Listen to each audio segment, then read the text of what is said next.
Do you want to be part of a community that allows you to build connections and learn more about Indigenous ways of life? Look no further than the Native American Student Association. NASA offers several opportunities for students to experience Native culture at NSU, including traditional crafts, games, stomp dances, and more. NASA meets weekly at 5:30 p.m. Thursdays in the Center for Tribal Studies. For more information, email nasa@nsuok.edu. Hello, welcome to Hawk Talk, the Northeastern's official podcast. I'm Kaleena Burtrum, a TNE writer. Today I'm joined by Seth Brown, PLC President, and Benton Blasi, PLC Member. Today we will be discussing the Presidential Leaders class and their recent trip to China. First of all, tell us a little about who you guys are and how you ended up in PLC. Okay, so I'm Seth Brown, and with PLC, I just kind of had people tell me that I should apply for the scholarship here at NSU. It was a great opportunity, and it was a great way to get involved on campus, so I just kind of looked into it more, went through the interview process, and that's kind of just how I ended up in PLC, just went through the process.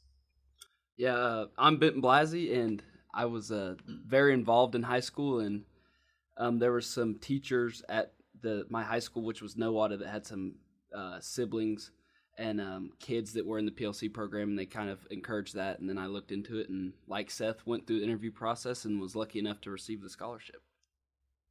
And for those of us that don't know much about PLC, can one of you tell us a little bit about what the organization is?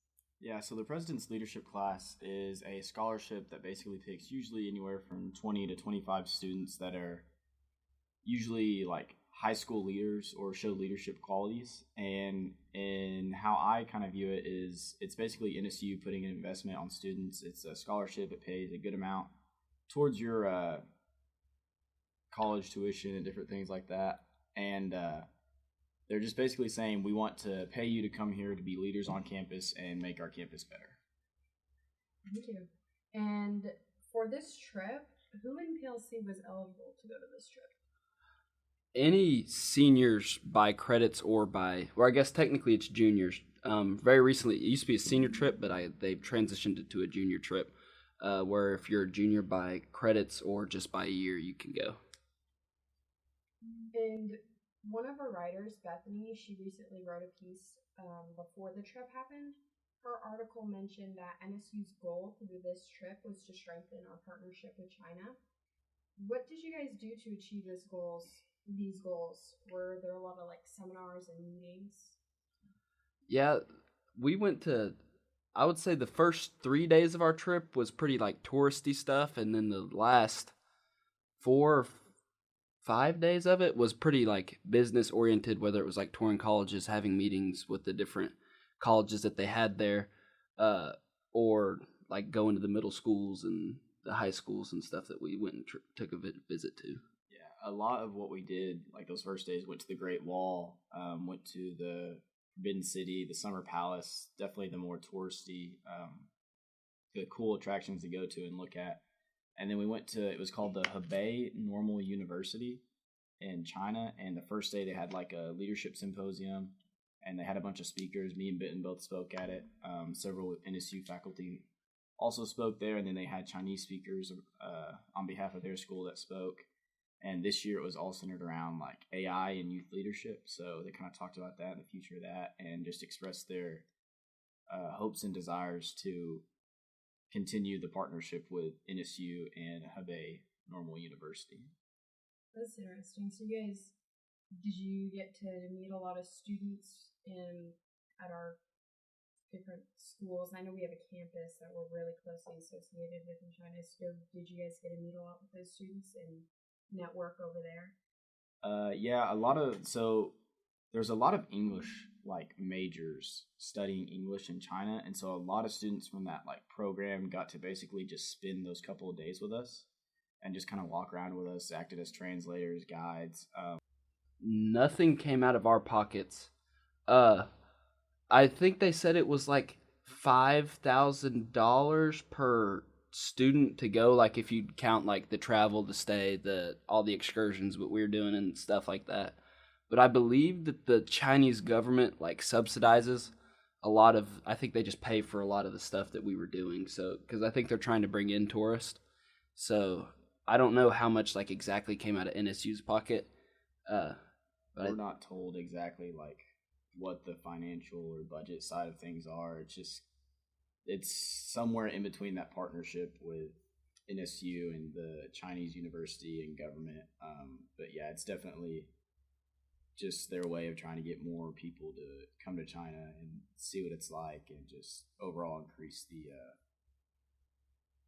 the agreement between, and just strengthen that bond between NSU and the Chinese school. Was this both of your guys' first trip overseas? Yes, this was my first time out of the country. Yeah, this is mine as well. Would you guys say international travel is for you, or was this a one-time deal? Maybe no flight longer than 12 hours. 14 and a half on the way there was pretty rough, but the 12 hours back wasn't bad. Oh, okay, so 2.5 hours is where it's like... Yeah, that last 2.5 hours was pretty brutal. Yeah, the flights were rough.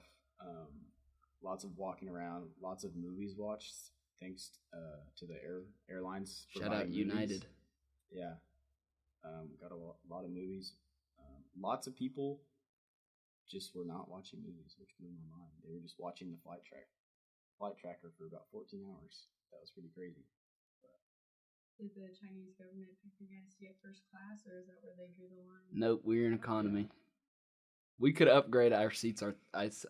We could upgrade our seats, I think, but we're still college students. Yeah, it was a lot of money that we didn't want to spend. Did either of you bring back any mementos from China?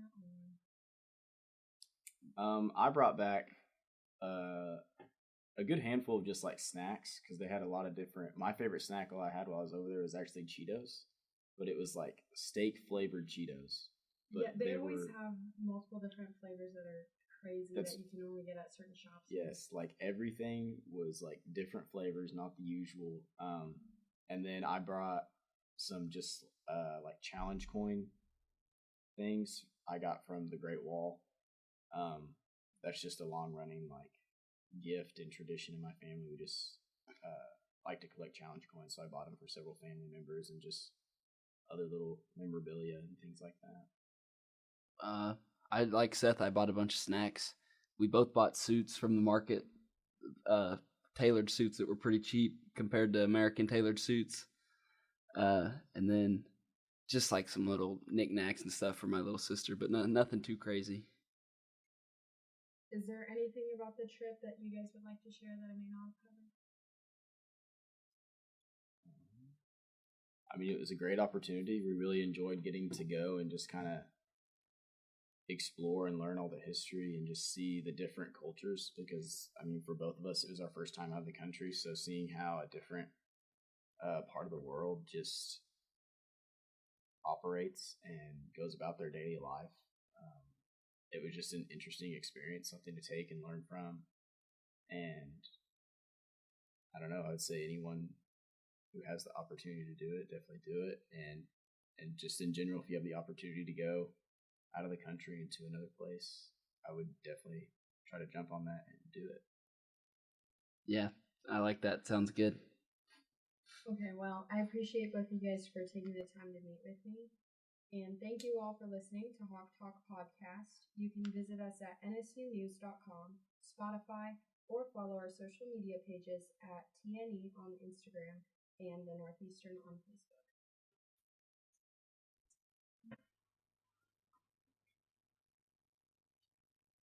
So we discussed that speech you had to give. Could you give us a brief summary of your speech? Yeah, so the speech was just, we got a basic topic, just youth leadership and AI. And what I kind of centered my speech around was more so, first just kind of talking about AI and how it's impacting our lives today. And then I kind of went into how it's here. It's not going to go away for the foreseeable future. So our best bet is to not just shun it right out, but to find the good uses of it and then use those to help us, not necessarily give us a crutch. Like, I know in college they talk about students using AI and ChatGPT and things like that to help them do homework, but there's so many other uses for AI that can really help you. and just make things a lot better and a lot faster with the right kind of prompts or technology.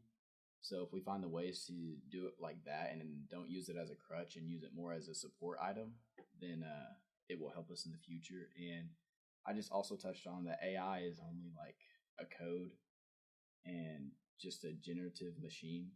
And so it can't really do anything without the person behind it. So for all these things that we're creating or working on, we still need the human and the person giving it the prompt or telling it what to do at the end of the day for most of the AI that we have now. So just remembering that the human is the actual person putting in the work and the AI is just the tool is kind of what I touched on. How did you prepare for this speech? What did you use to research AI and your point? So to prepare, I didn't get my speech topic until about 2 weeks before we left, so it was kind of crunch time. But I just did some basic research, just looked up facts, just basic stuff about like how AI is going to be used in the future and where we're at today. And there's one, I can't remember the exact, but it was saying something like in the trillions is what the AI market is going to be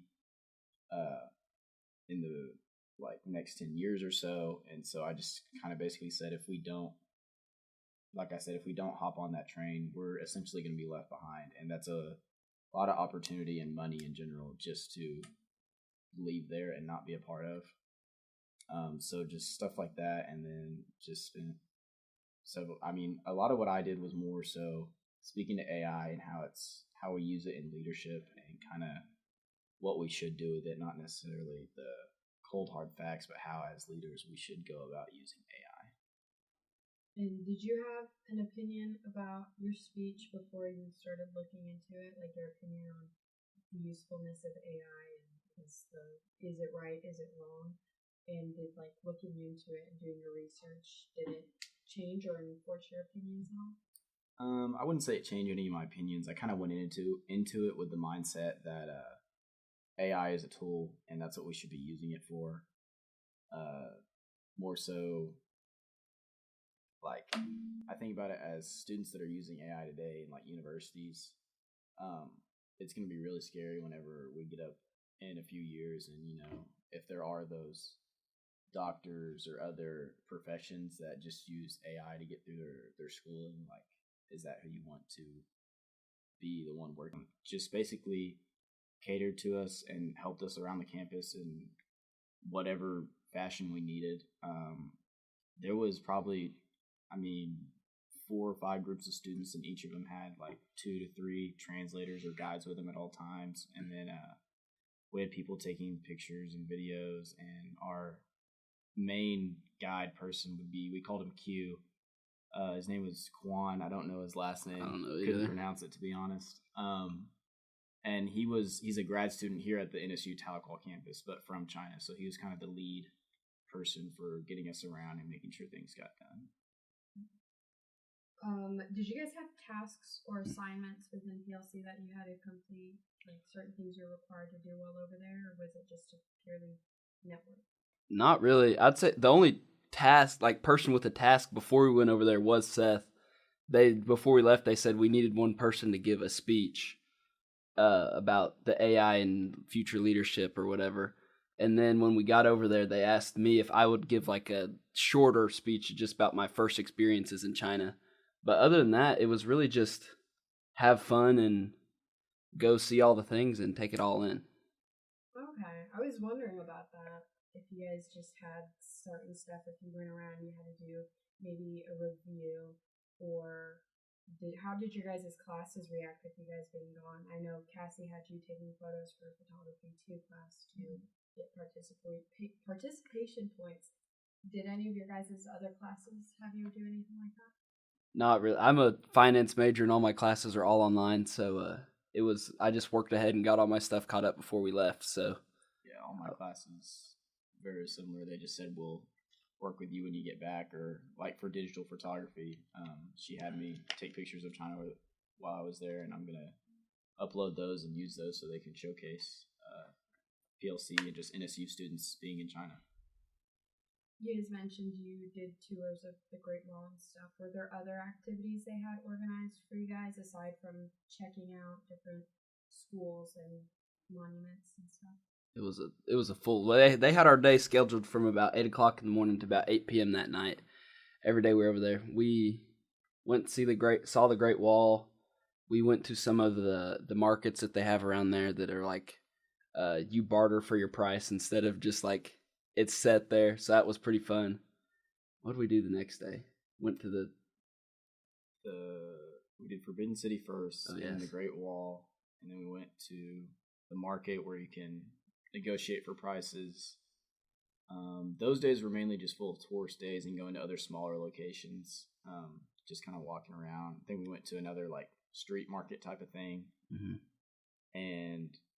But the days when we went to like Hebei and we went to a middle school one day, they had a bunch of cultural activities set up for us. So we got to listen to some like traditional Chinese instruments, watch Chinese dances, watch different things like perform with like Chinese war drums. They did like the dragon dance that you usually see on like TV and stuff like that. And then was another Tai Chi. And what did we do at the middle school?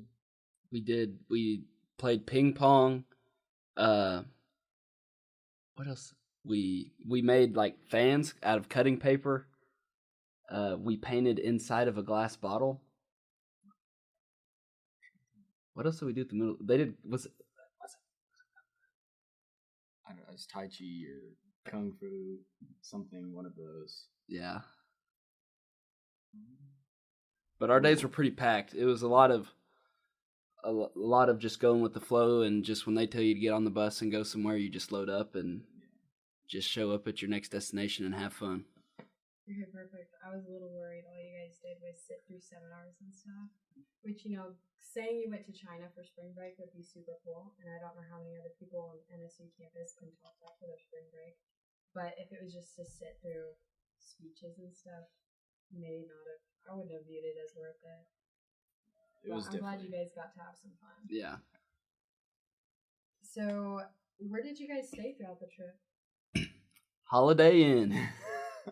We stayed in Beijing at a Holiday Inn. For real? Yes. Yeah. Yes. It was a really nice holiday. Yeah, it was a super bougie Holiday Inn. And then I don't even know. Don't know how to pronounce the other place we stayed at, but it was like a 5-star. It was in like, Shijiazhuang, and it was super fancy. It was really nice. How did that place differ from Holiday Inn or places here in America? I've never stayed in a hotel that nice in America. I can't say I have either. I don't know. It was just really luxury, and like everything just looked a lot nicer than going to an average motel or hotel here. So, how was this trip paid for? How much of this came out of your guys' pocket?